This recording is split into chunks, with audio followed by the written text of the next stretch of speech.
नमस्कार दोस्तों, स्वागत है आपको अपने इस YouTube चैनल में। दोस्तों, आज के वीडियो में हम सीखेंगे जो आपसी बंटवारा कैसे किया जाता है या शेड्यूल कैसे बनाया जाता है। इसको हम लोग लीगल बंटवारा भी कह सकते हैं। तो दोस्तों, आज का वीडियो बहुत ही इम्पोर्टेंट है। चाहे आप एक अमीन का कार्य कर रहे हैं तो भी, या अपने नॉलेज के लिए देख रहे हैं तो भी, ये वीडियो आपके लिए बहुत काम का है। तो दोस्तों, वीडियो शुरू करने से पहले अगर आप लोग इस चैनल पे पहली बार हैं तो कृपया चैनल को सब्सक्राइब और बेल आइकन ज़रूर दबा दीजिए, ताकि इस चैनल पे जो भी वीडियो डाला जाए वो सबसे पहले आप तक पहुंचे। और अगर दोस्तों आप लोग अमीन का कोर्स शुरू से करना चाहते हैं तो हमारा यूट्यूब पे ही एक दूसरा चैनल है, सर्वे ज्ञान, SARVE सर्वे GYAN सर्वे ज्ञान। यूट्यूब पे सर्च कीजिए, इस चैनल को सब्सक्राइब कीजिए। अब तक जो भी वीडियो डाला जा चुका है उसको कंटिन्यू करके एक एक करके देख लीजिए। फिर आगे जो वीडियो डाला जाएगा उसको लगातार देखते रहिएगा। उसमें A to Z अमीन के कोर्स का जानकारी दिया रहेगा, जो कैसे अमीन कार्य करता है, यानी जितना भी होता है सब के बारे में उसमें क्रमबद्ध तरीके से बताया जाएगा। तो चलिए वीडियो को शुरू करते हैं। आपसी बंटवारा कैसे करें या शेड्यूल कैसे बनाए। तो दोस्तों देखिए, आपसी बंटवारा क्यों ज़रूरी होता है। जैसे मान लीजिए आपके पूर्वज के नाम से ज़मीन है, ठीक, आपके पूर्वज के नाम से ज़मीन है। वो ज़मीन भले आप लोग आपस में बांट चुके हैं, लेकिन उसका लीगल बंटवारा यानी जो नियमतः बंटवारा होना चाहिए वो नहीं है। वो जमाबंदी अभी तक पूर्वज के ही नाम से आ रहा है, तो ज़मीन का जो लीगल बंटवारा होता है वो बंटवारा नहीं है, मौखिक बंटवारा ही है। तो आज के वीडियो में हम यही सीखेंगे जो आपसी बंटवारा कैसे किया जाता है, ठीक। तो आपसी बंटवारा में सबसे पहले क्या ज़रूरत होता है, देख लीजिए। सबसे पहले इसमें ज़रूरत होता है वंशावली। क्या आपको बनाना होगा? वंशावली, ठीक है, वंशावली। ध्यान से देखिएगा, इस वीडियो को अंत तक देखिएगा, ताकि इस वीडियो में जो भी जानकारी बताया जाए सब आपको हासिल हो जाए, जानकारी हासिल हो जाए। मान लीजिए देखिए एक खतियान है, ठीक है। हम आज अभी 2-3 खेसरा का ले रहे हैं। मान लीजिए एक खतियान है, ठीक, जिसका खाता नंबर समझिए, मान लीजिए खाता नंबर 1 है। यहाँ पे खाता नंबर लिख देते हैं, ठीक। रैयत का नाम मान लीजिए A है, ठीक है, रैयत का नाम A है। यहाँ पे रैयत का नाम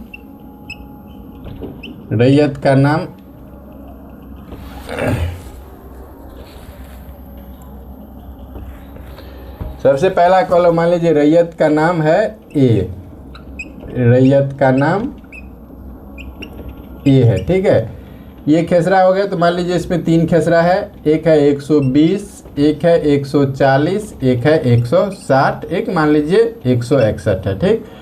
यह है आपको 15 डिसमल, ये 20 डिसमल, ये 30 डिसमल और ये 31 डिसमल, ठीक, ये डिसमल में है। मान लीजिए ये इस तरह का ज़मीन है और इसको हमको आपस में बंटवारा करना है।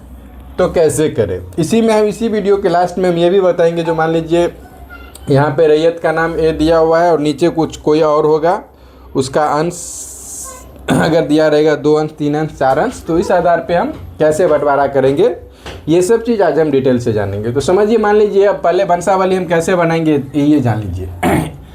A मान लीजिए रैयत का नाम है A, अभी वो जीवित नहीं है। जीवित रहता तब तो इनके नाम से ज़मीन ही है, तो बंटवारा करने का कोई ज़रूरत ही नहीं रहता। मान लीजिए ये जीवित नहीं है, तो यहाँ पे A स्वर्गीय लगा के या लेट लगा के A करेंगे।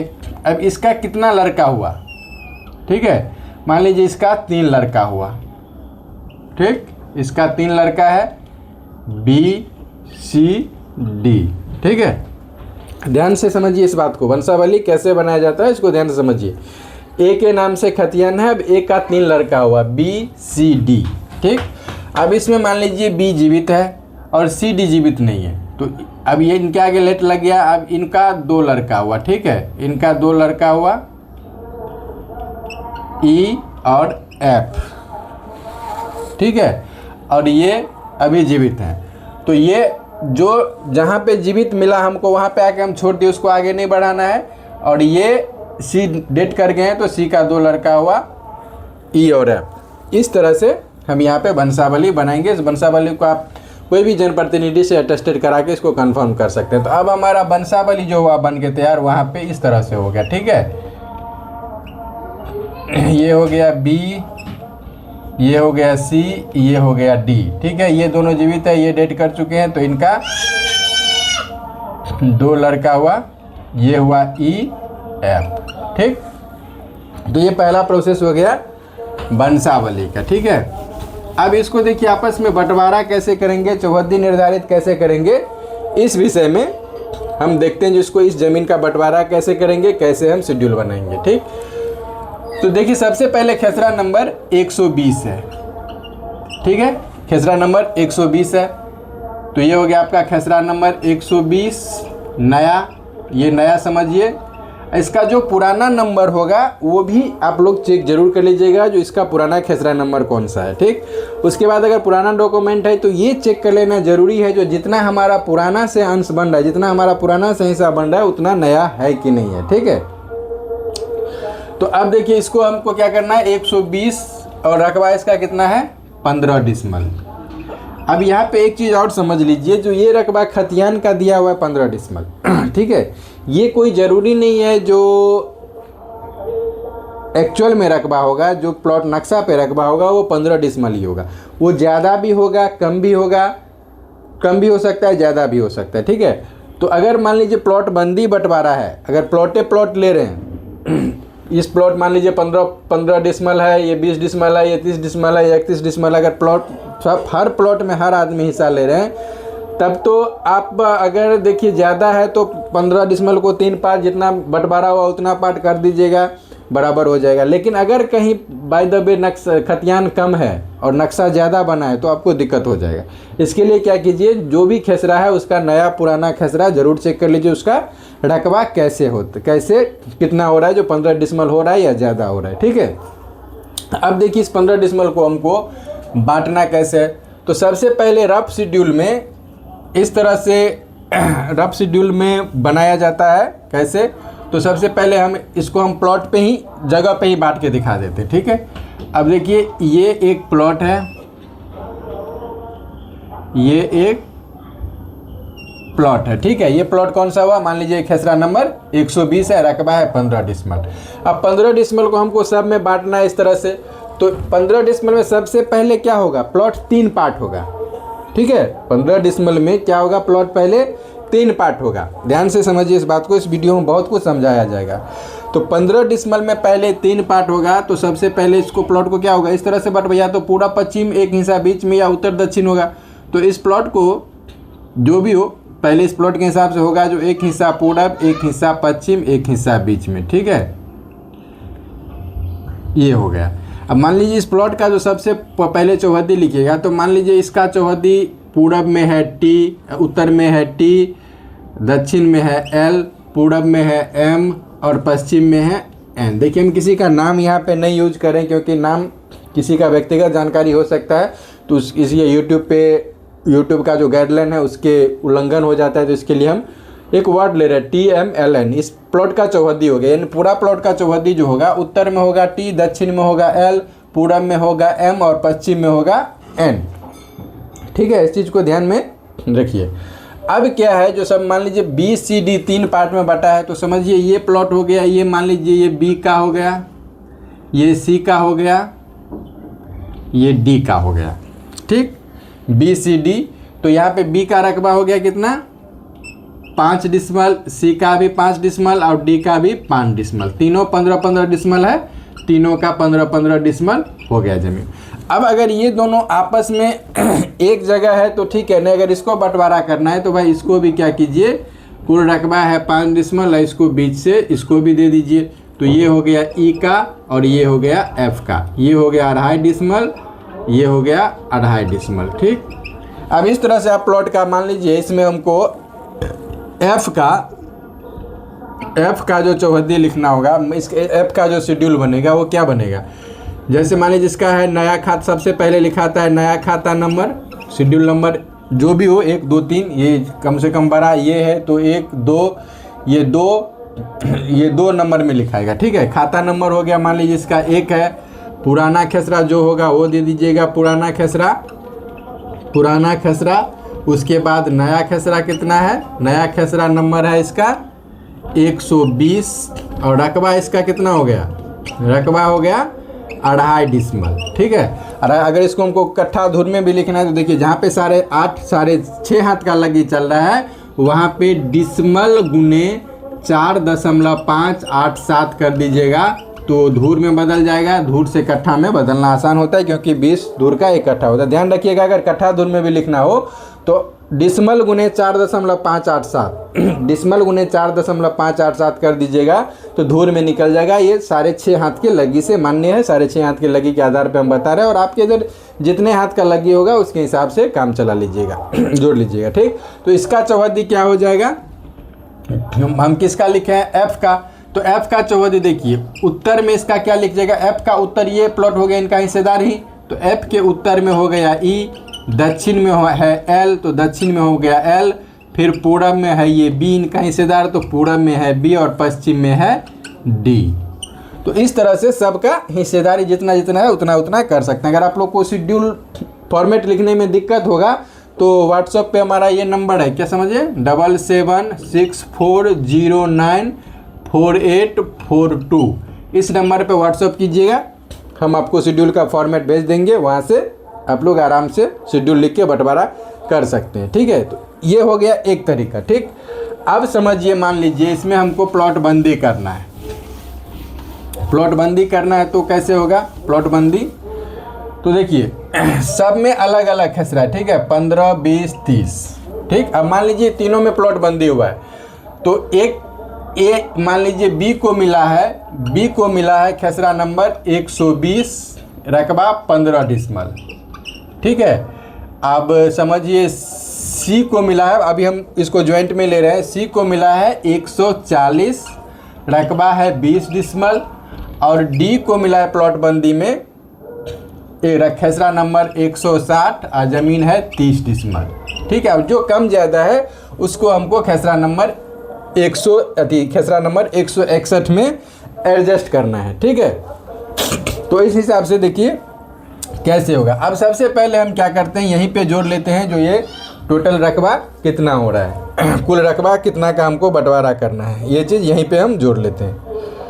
तो ध्यान से देखिए 15 dismal plus 20 dismal plus 30 dismal plus 31 dismal, तो ये टोटल रकबा हो गया 96 डिसमल, ठीक है 96 डिसमल। अब इसको हमको पहले 3 पार्ट में बांटना है ना, तो 3 में भाग दीजिए तो 96 भागा 3 बराबर 32 डिसमल करके हिस्सा आया, एक हिस्सा, ठीक है। तो अब देखिए यहाँ पे ध्यान से देखिए बी को मिलना चाहिए कितना 32 डिसमल मिलना चाहिए और मिला कितना 15 डिसमल, ठीक है। तो इसमें से घटा देंगे तो इसको कितना हो गया 17 डिसमल कम हो गया, ठीक। सी को अब लिखेंगे, सी को मिलना चाहिए कितना 32 डिसमल मिला कितना 20 डिसमल, तो इसको क्या हो गया 12 डिसमल कम हो गया। अब यहाँ पे डी को देखिए, डी को मिलना चाहिए कितना 32 डिसमल मिला कितना 30 डिसमल, तो इसको क्या हो गया 2 डिसमल कम हो गया, ठीक है। अब देखिए ये प्लॉट है 161, इसमें हमको एडजस्ट करना है सबका कम ज़्यादा, ठीक। ये टोटल रकबा है 31 डिसमल, अब इसको हमको एडजस्ट करना है। तो सबसे पहले डी का कम है 2 डिसमल, तो मान लीजिए इसमें से हम डी को यहाँ से दे दिए 2 डिसमल ज़मीन, ठीक। उसके बाद सी को कम है 12 डिसमल, तो समझिए सी को यहाँ पे दे दिए हम 12 डिसमल, ठीक। उसके बाद डी को इतना, बी को कम कितना है 17 डिसमल, तो बी ये हो गया आपको सी को और ये हो गया बी को कितना कम है 17 डिसमल। तो जोड़ के देखिए 17 12 29 2 31 यानी 31 डिसमल ज़मीन यहाँ पे सबका पूरा हो गया और हिस्सा भी पूरा हो गया। और जिस तरीक़ा से वहाँ पे हम बताए थे जो आपको इस तरह से शेड्यूल लिखना है, इस तरह से आप लोग शेड्यूल भी चौहद्दी लिख दीजिएगा। अब बाद में कि इसका लीगल फॉर्मेट पे कैसे लाना है, तो हर प्लॉट में आप क्या कीजिए जो इसी तरह से बनाते हैं, चौहद्दी जिस तरीक़ा से हम बताए हैं उस तरीक़ा से चौहद्दी रफ पे लिखते आइएगा। और फाइनल जो शेड्यूल लिखा जाता है उसका आप लोग जो हम नंबर दिए हैं इस पे व्हाट्सअप कीजिएगा। अगर आप लोग को जानकारी नहीं होगा तो फॉर्मेट हम भेज देंगे, उस ढंग से आप आराम से शेड्यूल बना के अंचल में जमा करके अपने नाम से जमाबंदी या लीगल बंटवारा फाइनल कर सकते हैं। अब ये तो हो गया। अब एक चीज़ समझ लीजिए, इसी में मान लीजिए एक चीज़ और हम आपको बता देते हैं जो हमेशा खतियान में रहता है, ठीक है। मान लीजिए अब इसी में है ए को यहाँ पे अंश दिया हुआ है, ठीक है। मान लीजिए इसी खतियान में दिया हुआ है जो ए को 6 अंश और नीचे लिखा हुआ है मान लीजिए बी को 2 अंश। तो अब इस स्थिति में कैसे बंटवारा होगा ये भी समझ लीजिए। वंशावली तो बनेगा, उसके आधार पे कैसे होगा ये सब पीछे समझ ही चुके हैं। अब देख लीजिए आप जो इस आधार पे ज़मीन का जो बंटवारा होगा वो कैसे होगा, कैसे आप लोग आसानी से अंश का भी निर्धारण करके बंटवारा कर सकते हैं। तो सबसे पहले देखिए जो कुल अंश दिया हुआ रहता है उसको हम लोग क्या करेंगे, जोड़ लेंगे। तो 6 और 2 को जोड़ेंगे तो कितना हो जाएगा, 8 अंश, ठीक है। अब मान लीजिए एक प्लॉट हम आपको उदाहरण के लिए समझा देते हैं। जैसे मान लीजिए ये 120 खेसरा है, तो 120 खेसरा में खेसरा नंबर 120 में खेसरा नंबर 120 और रकबा कितना है, यहाँ पे रकबा है आपको 15 डिसमल, ठीक है। तो सबसे कुल रकबा कितना है 15 डिसमल। तो 15 में हम क्या करेंगे, पहले अंश कितना जोड़ के हुआ है 8, तो 15 में हम उससे भाग दे देंगे, यानी जो कुल रकबा है उसमें जितना अंश जोड़ के हुआ है उसमें भाग दे देंगे। तो 15 भाग अगर 8 लगाएंगे तो 1.875 हो रहा है। ये हो गया आपका एक अंश, ठीक है। अब ए को कितना अंश है, ए को है 6 अंश, तो 6 गुने 1.875 कर देंगे तो गुने 6 यानी 11.25 डिसमल हो गया ए का ज़मीन, ठीक है। और बी को है 2 अंश, तो 2 गुने 1 अंश बराबर निकला है 1.875, तो यहाँ पे हम 2 कर देंगे यानी 3.75, दोनों को जोड़ दीजिएगा तो कुल रकबा 15 डिसमल हो जाएगा। अब देखिए यहाँ पे ए का मान ए का जो चिन्ह दिया हुआ है, मान दिया हुआ है वो अंश में दिया हुआ है, ठीक है। और बी का भी अंश में है, यानी सब दोनों का ज़मीन अलग अलग नहीं है, अलग अलग अंश में है। तो इस आधार से हम क्या किए, जो कुल रकबा में टोटल अंश जितना जोड़ किया हुआ उतना से भाग दे दिए, तो एक अंश निकल गया। अब एक अंश में ए का कितना प्रॉपर हिस्सा है वो भी निकल गया और बी का कितना हिस्सा है वो भी निकल गया। इसी तरह से हम इस सब खेसरा को भी आसानी से निकाल लेंगे। फिर जिसका जितने पार्ट में, वंशावली के आधार पे जिसको जितने पार्ट में ज़मीन का बंटवारा होगा उसके आधार पे जो आगे हम बताए हैं उसी आधार पे बंटवारा करते हुए चले आएंगे। तो आपका जो शेड्यूल होगा वो 100% फाइनल होगा। लेकिन एक चीज़ हम आपको फिर से याद दिला देते हैं, जो जहाँ पे दोनों सर्वे हो चुका है वहाँ पे नया सर्वे में रकबा कम ज़्यादा है और खतियान का रकबा भी अलग, खतियान और रक्षा का रकबा मैच नहीं करता है। तो आप लोग प्लॉट बाय प्लॉट रकबा उठा लीजिए, रकबा उठा के टैली करवा के उसके बाद नया पुराना दोनों का अंतर देख लीजिए। उसके बाद आपको जिससे पोजीशन प्लॉट मिलता होगा, ज़मीन जो कब्जा होगा ज़्यादातर पुराना नक्शा पे ही है, तो उस आधार पे आप लोग इस तरीक़ा से बंटवारा कर लीजिएगा। तो हम आशा करते हैं जो ये वीडियो भी आप लोग समझ गए होंगे। आपसी बंटवारा बहुत ज़रूरी है। जिन भाइयों का अभी तक ज़मीन का बंटवारा आपसी बंटवारा नहीं हुआ है वो आपसी बंटवारा बहुत ज़रूरी है। आपसी बंटवारा करके अंचल में सीओ साहब के पास आपसी बंटवारा और क्या बोलते हैं जमाबंदी बंटवारा का फॉर्म भर के अपना जमाबंदी अपने नाम कर लीजिए, ताकि आपका जो ज़मीन का रसीद हो, माल गुजारे हो, अपने हिस्से का अपना खुद से कटा सकते हैं। तो आशा करते हैं इस वीडियो को पूर्णतः समझ गए होंगे। तो दोस्तों अगर आप लोग इस चैनल पे पहली बार हैं तो कृपया चैनल को सब्सक्राइब और बेल आइकन ज़रूर दबा दीजिए, ताकि इस चैनल पे जो भी वीडियो डाला जाए वो सबसे पहले आप तक पहुँचे। मिलते हैं फिर नेक्स्ट वीडियो में, तब तक के लिए जय हिंद, जय भारत।